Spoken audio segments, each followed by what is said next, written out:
तो आज हम पड़ताल करने वाले हैं एक दिमाग के पतन की कहानी की। एक ऐसी कहानी जो शुरू होती है खुद को खुदा समझने की भूल से और ख़त्म होती है एक खौफनाक अंजाम पर। चलिए देखते हैं कि कैसे एक जीनियस दिमाग अपने ही बनाए हुए जाल में हमेशा के लिए कैद हो गया। तो ये है हमारी कहानी के मेन कैरेक्टर और उनका ये एक स्टेटमेंट, बस यही एक लाइन उनके दिमागी हालात को समझने के लिए काफ़ी है। ये वो सोच है जो साइंस और पागलपन के बीच की लकीर को पूरी तरह मिटा देती है। तो चलिए इस दिमाग की गहराइयों में उतरते हैं। हमारी कहानी की शुरुआत होती है एक ऐसे प्रोफेशनल से जिसके हाथों में जिंदगियां बचाने का हुनर था, लेकिन उसकी चाहत थी मौत को ही हरा देने की, जो उसे एक बहुत ही खतरनाक रास्ते पर ले गई। मिलिए समीर से, एक बहुत ही मशहूर सर्जन। लेकिन समीर की एक आदत थी, जब भी वो तनाव में होता तो वो आवारा जानवरों और लावारिस लाशों पर अजीब अजीब एक्सपेरिमेंट करता था। उसे लगता था कि वो ये सब विज्ञान की तरक्की के लिए कर रहा है, पर असल में ये मौत पर जीत हासिल करने के उसके जुनून की बस एक खौफनाक शुरुआत थी। तो समीर का जो ये गॉड कॉम्प्लेक्स था ना, वो असल में इन 4 बातों पर खड़ा था। वो खुद को किसी मसीहा से कम नहीं समझता था। उसका मानना था कि भले ही उसके तरीके गलत हों, पर उसका मकसद बहुत बड़ा है। और यही सोच उसे धीरे धीरे अपने ही बनाए जाल में फंसाती चली गई। अब हर कहानी में एक टर्निंग पॉइंट तो आता ही है, और समीर की कहानी में ये मोड़ आया एक फेल्ड एक्सपेरिमेंट के रूप में, जिसने उसके दिमाग को टूटने की कगार पर लाकर खड़ा कर दिया। जरा सोचिए उस पल के बारे में।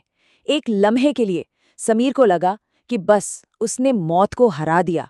एक लाश में हरकत हुई, उसने अपनी आंखें भी खोली, लेकिन उसके बाद खामोशी। वो लाश बस बेजान पड़ी रही। ये अधूरी जीत समीर के लिए किसी बड़ी हार से भी ज्यादा तकलीफदेह थी, जिसे वो बर्दाश्त ही नहीं कर सका। और इस नाकामी पर उसका रिएक्शन? कोई अफसोस नहीं, कोई साइंटिफिक सोच नहीं, सिर्फ और सिर्फ खौफनाक गुस्सा और हताशा। उसने उस लाश को ऐसे फेंक दिया जैसे वो कोई बेकार चीज हो। तो जब लाशों को जिंदा करने का प्लान फेल हो गया, तो समीर का जुनून एक नई और शायद और भी ज्यादा खतरनाक दिशा में मुड़ गया। अब उसका निशाना थी एक ऐसी चीज जो हम सबके पास है, हमारी परछाई। इसे उसने नाम दिया द मिरर प्रोजेक्ट। देखिए, उसके पागलपन ने अब पूरी तरह से साइंस का नकाब ओढ़ लिया था। उसे पक्का यकीन था कि आईने के दूसरी तरफ भी एक दुनिया है, और वो अपनी परछाई को उस दुनिया से बाहर निकालकर एक जीता जागता क्लोन बना सकता है। अब उसके काम करने के तरीके में एक अजीब सा लॉजिक था। मतलब वो जो भी कर रहा था, उसके दिमाग में वो सब कुछ बिल्कुल सही था, भले ही असलियत से कोसों दूर हो। लेकिन उसके इस पागलपन का नतीजा बहुत ही भयानक होने वाला था। और बस यहीं से ये कहानी एक साइकोलॉजिकल वॉर में बदल जाती है। जिस चीज को समीर अपनी सबसे बड़ी क्रिएशन समझ रहा था, वो अब उसी के खिलाफ खड़ी हो गई थी। और इस जंग का मैदान था खुद समीर का अपना दिमाग।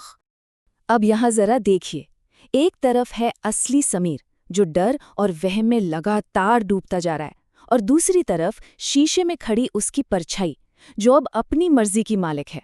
वो समीर को डराने के लिए उसके परिवार की तस्वीरें जलाती है, खुद को चोट पहुंचाने का नाटक करती है, और बस चुपचाप उसे घूरती रहती है, जिससे समीर का डर और भी गहरा होता जाता है। और फिर वो होता है जिसकी उम्मीद भी नहीं थी।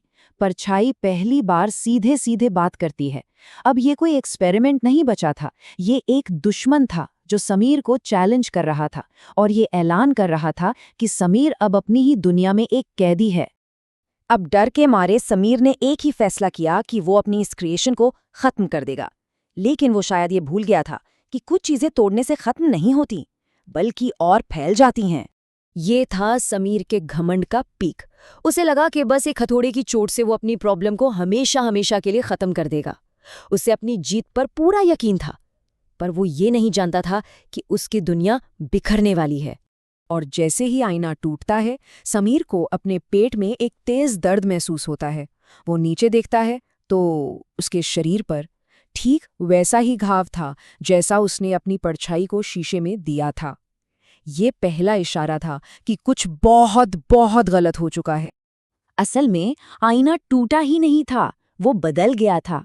वो अब एक जेल की ट्रांसपेरेंट दीवार बन चुका था, और समीर अब बाहर नहीं देख रहा था। नहीं, वो तो अब अंदर कैद था, और उसका हमशक्ल बाहर खड़ा मुस्कुरा रहा था। तो अब हम पहुंचते हैं समीर के पतन के बिल्कुल आखिरी स्टेज पर। एक ऐसा स्टेज जहां उसे सिर्फ कैद नहीं किया जाता, बल्कि उसकी पहचान को ही मिटा दिया जाता है और उसकी जगह कोई और ले लेता है। और ये था परछाई का आखिरी फैसला। वो अब सिर्फ एक कॉपी नहीं थी, वो नया समीर था। उसने साफ साफ कह दिया कि असली समीर अब उसी लैब के अंधेरे में सड़ेगा और वो उसकी जगह दुनिया पर राज करेगा। और फिर शुरू होता है असली खौफ।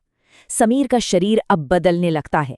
उसकी स्किन कांच की तरह सख्त और चमकीली होने लगती है। उसकी उंगलियां तेज नाखूनों की शक्ल ले लेती हैं और उसका चेहरा सपाट होकर अपनी पहचान खो देता है।